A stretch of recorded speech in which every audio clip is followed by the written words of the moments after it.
Back. ఈరోజు మనము రెండవ ప్రతాపరుద్రుని దగ్గర ఉన్నటువంటి ఆస్థాన కవుల గురించి ఒకసారి చూద్దాము. రెండవ ప్రతాపరుద్రుని దగ్గర విద్యానాథుడు, అగస్త్యుడు, మారణ అనేటువంటి ముఖ్యమైనటువంటి కవులు ఉన్నారు. విద్యానాథుడు ప్రతాపరుద్ర యశోభూషణం అనేటువంటి ఒక అలంకార శాస్త్ర గ్రంథాన్ని సంస్కృత భాషలో రచించాడు. విద్యానాథుడు చాలా ఇంపార్టెంట్. ఈయన రచించినటువంటి గ్రంథము ఏంటి అంటే ప్రతాపరుద్ర యశోభూషణము. ఇది ఒక అలంకార శాస్త్ర గ్రంథము. తర్వాత రెండవ ప్రతాపరుద్రుని దగ్గర ఉన్నటువంటి ఇంకో కవి అగస్త్యుడు. అగస్త్యుడు కూడా చాలా ఇంపార్టెంట్. ఈయన బాలభారతం, నలకీర్తి కౌముది అనేటువంటి గ్రంథాలని రచించడం జరిగింది. ఇది కూడా చాలా ఇంపార్టెంట్.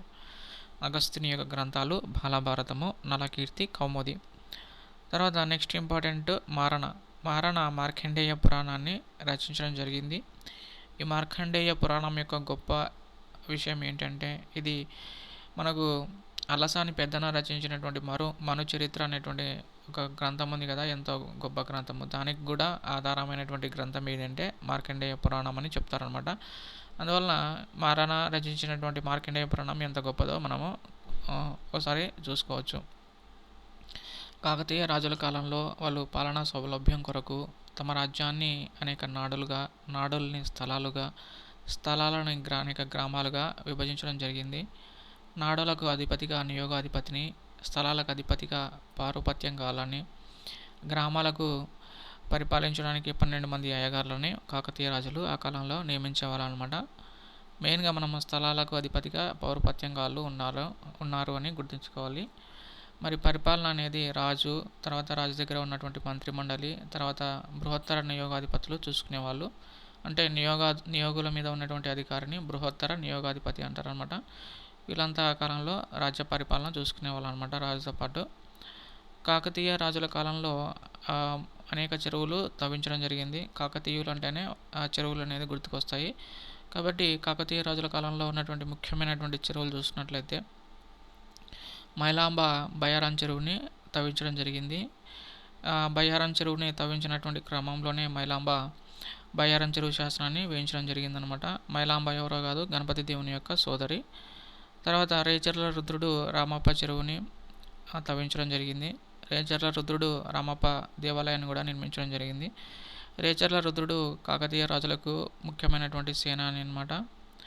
సో ఈయన తవ్వించినటువంటి చెరువు గురించి గుర్తుంచుకోవాలి మనం, రామప్ప చెరువు. తర్వాత కాకతీయ రాజుల్లో ముఖ్యమైనటువంటి రాజు గణపతి దేవుడు. ఈయన లక్కవరం చెరువుని తవ్వించడం జరిగింది.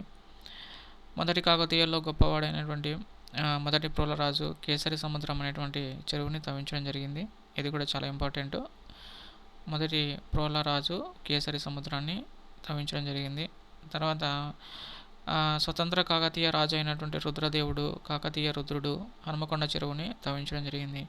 మనకి రుద్రదేవుడి గురించి ఏం టాపిక్ వచ్చినా దాంట్లో హనుమకొండ అనేది ఖచ్చితంగా ఉండి తీరాలి. ఓకే, రుద్రదేవుడు కాకతీయ రుద్రుడు అంటేనే మనకి హనుమకొండ గుర్తుకు రావాలి. ఓకే, అందువలన రుద్రదేవుడు తవ్వించినటువంటి చెరువు ఏంటంటే హనుమకొండ చెరువు.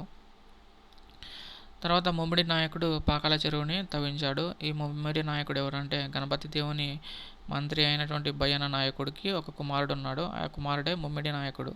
ఇది మనకు అంత ఇంపార్టెంట్ కాదు. తర్వాత గణపతి దేవునికి ముఖ్యమైనటువంటి సేనాని ఎవరంటే మాల్యాల చౌడ సేనాని అని ఒక ముఖ్యమైనటువంటి సేనాని అనమాట. ఈ కాకతీయ సైన్యాలు విజయాన్ని సాధించడానికి ముఖ్యమైనటువంటి వ్యక్తి అంటే ఈ మాల్యాల చౌడు అనమాట. ఓకే, ఈయనకు అనేక బిరుదులు కూడా గణపతి దేవుడు ఇస్తాడు. ఈయన చౌడ సముద్రం అనేటువంటి ఒక చెరువుని మాల్యాల చౌడ సేనాని తవ్వించడం జరిగింది. గణపతి దేవునికి 2 సోదరీమణులు ఉంటారు. ఒక ఆమె మైలాంబ అయితే ఇంకో ఆమె కుందమాంబ అనమాట. ఈ కుందమాంబ కుంద సముద్రం అనేటువంటి చెరువుని తవ్వించడం జరిగింది. మరి కాకతీయ రాజుల కాలంలో ఎలాంటి పన్నులు విధించేవాళ్ళు అనేది మనకు ఎగ్జామ్ పాయింట్ ఆఫ్ వ్యూలో ఇంపార్టెంట్. ఆ కాలంలో పశువులు పచ్చిక బీడుల దగ్గరికి వెళ్ళి మేస్తే ఆ పచ్చిక బీడుల మీద మేయడానికి పుల్లరి పన్ను అనేటువంటి పన్నును వాళ్ళు విధించేవాళ్ళు. ఇంటి మీద ఇల్లరి పన్నును విధించేవాళ్ళు. రాజు దగ్గరికి దర్శనానికి వెళ్తే ఆ దర్శనం చేయించుకోవడానికి దర్శనం అనేటువంటి ఒక పన్నును విధించేవాళ్ళు. మరి కాకతీయ రాజుల కాలంలో కానీ విజయనగర సామ్రాజ్య కాలంలో కానీ ఘనాచారి పన్ను అనేది బాగా ఉంది అనమాట. వేశ్యల నుంచి కానీ భిక్షగాల దగ్గర నుంచి కానీ వసూలు చేసేటువంటి పన్నే ఈ ఘనాచారి పన్ను. తర్వాత ఆవుల మీద, గొర్రెల మీద ఒక ప్రత్యేకమైనటువంటి పన్నును విధించేవాళ్ళు. దాన్ని కిలరము అంటారనమాట. సో మనం కీలుగుర్రం అనేటువంటిది మనం మైండ్లోకి వచ్చిందంటే కిలరం అంటేనే కీలుగుర్రం అనేది రావాలి. గుర్రం నుంచి గొర్రెలు, ఆవులు అనేది గుర్తుకు రావాలి. తర్వాత వెన్ను పన్ను అనేటువంటి ఒక పన్నును కూడా వసూలు చేసేవాళ్ళు. పంట కోతకు వచ్చినటువంటి సమయంలో ఈ వెన్ను పన్నును వాళ్ళు విధించేవాళ్ళు. సో పంటకు వెన్ను లాంటిది ఏంటంటే అది కోతకు వచ్చిందంటేనే అది పంటకి వెన్నులాగా అనేటువంటి విషయం మనకి గ్రహించవచ్చు. అందువల్ల వెన్ను పన్ను అంటే ఏంటంటే పంట కోతకు వచ్చిన సమయంలో విధించేటువంటి పన్ను. నీరు విడి అంటే రాట్నాల ద్వారా నీరు తోడుకున్నందుకు మనకి వీళ్ళకి కట్టేటువంటి పన్ను నీరు విడి. పంగం అంటే మెట్ట భూముల మీద విధించేటువంటి పన్ను. పంగాన్ని ఇది ధన రూపంలో వసూలు చేస్తారన్నమాట. పంగాన్ని ధన రూపంలో వసూలు చేస్తారు. తర్వాత అరి అనేది చాలా ఇంపార్టెంట్. అరి అంటే ఏమో కాదు, ఇది భూమి శిస్తు. మనకి అరి అని మనకు మ్యాచ్ ద ఫాలోయింగ్ అని ఇవ్వచ్చు. అరి అంటే భూమి శిస్తు అనమాట. కానిక అంటే ఏంటంటే రైతులు రాజుకి కానుక రూపంలో చెల్లించేటువంటి పన్ను కానిక. పన్నాస అంటే దాన భూములు ఉంటాయి కదా, ఆ దాన భూముల మీద రాయితీ పన్ను ఎంతో కొంత విధిస్తే దాన్ని పన్నాస అని పిలిచేవాళ్ళు. అంతరాయం అంటే పోక తోటలు ఉంటాయి కదా, ఆ పోక తోటల మీద విధించేటువంటి పన్నుని అంతరాయం అని పిలిచేవాళ్ళు. తర్వాత మధ్యకం అనేటువంటి ఒక పన్నును కూడా వాళ్ళు విధించేవాళ్ళు కాకతీయులు. ఉమ్మడిగా గ్రామస్తుల మీద అత్యవసరంగా విధించేటువంటి పన్నుని మధ్యకం అని పిలిచేవాళ్ళు అనమాట.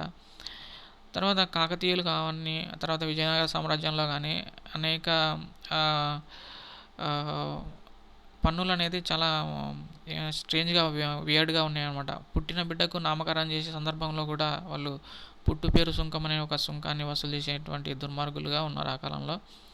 తర్వాత తీర్పరి అంటే అమ్మకం కొనుగోలు వస్తువుల మీద దాన్ని ఆ విలువను బట్టి ఆ పన్ను ఎంత ఉండాలో అని తీర్పు చెప్పేవాడే ఈ తీర్పరి అనమాట.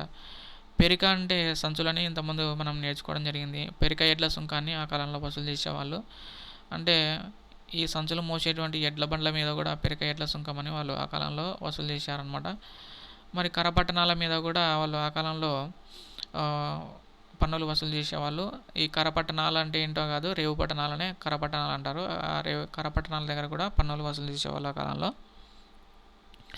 ఫలదారు అంటే వ్యవసాయ వృత్తి విలువను అంచనా చేసేటువంటి వాడు ఫలదారు తీర్పరి వీళ్ళంతా ఒకటే. ఉప్పు పెరక సుంకం అంటే ఉప్పు సంచుల మీద వేసేటువంటి పన్నుని ఉప్పు పెరక సుంకం అనేవాళ్ళం అన్నమాట. సుంకరి అంటే ఒక ప్రాంతంలో సుంకం వసూలు చేసేటువంటి హక్కులు కొనుక్కునేటువంటి వాడిని సుంకరి అని పిలిచేవాళ్ళు అనమాట ఆ కాలంలో. ఓకేనా? ఓకే, ఇది మధ్యలో కొన్నిసార్లు స్టక్ అవుతుంది, కొంచెం ఇబ్బంది అవుతుంది అప్పుడప్పుడు. ఓకే, వచ్చింది. సుంకమాన్యగాడు అంగడిలో సుంకం వసూలు చేసేవాడు సుంకమాన్యగాడు అనమాట. కాలగాడు అంటే సరుకుల్ని కొలిచేవాడిని కాలగాడు అనమాట. ఇక్కడ కొలగాడు అనుకుంటే మనకి కొలిచేవాడని ఈజీగా అర్థమవుతుంది, కానీ ఇక్కడ కాలగాడు అనేది ఉందన్నమాట. ఓకేనా? ఇది ఫ్రెండ్స్ మనకి కాకతీయ రాజుల కాలంలో ఉన్నటువంటి ముఖ్యమైనటువంటి పన్నులు అనమాట. నెక్స్ట్ మనము కాకతీయ రాజులు నిర్మించినటువంటి దేవాలయాల గురించి నెక్స్ట్ వీడియోలో మనం డిస్కస్ చేద్దాము. ఓకేనా?